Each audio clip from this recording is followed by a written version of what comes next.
शेतकरी मित्रांनो, आपल्याला काल परवा केवढी मोठी चॉकलेट मिळाली माहिती आहे का तुम्हाला? एवढा गाजावाजा केला, नागपूरला गेला. नागपूरहून सरळ मुंबईला पळून गेलं. मुंबईला जाऊन आपल्याला चॉकलेट दिलं. चॉकलेट कसं दिलं? 31 जूनला कर्जमाफी. मला सांगा तुम्ही, आपल्याला 31 मार्चच्या पहिले कर्ज भरावं लागते. त्याच्यानंतर आपल्याला बँक कर्ज देते पेरणीसाठी. आता 31 जूनला पेरणी होऊन जाते. आपण जर कर्ज नाही भरलं तर आपल्याला बँकेच्या नोटिसा येतील. सांगा बरं तुम्हीच, किती मोठा त्यानं त्याच्या स्वार्थासाठी एवढा मोठा गवगवा केला आणि त्याची झोळी भरून घेतली.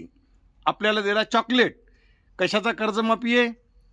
याला जर कर्जमाफी घ्यायची असती, एवढी जर याला शेतकऱ्याची पुळका असती, तर यानं मार्चच्या पहिले कर्जमाफी करायला पाहिजे होती.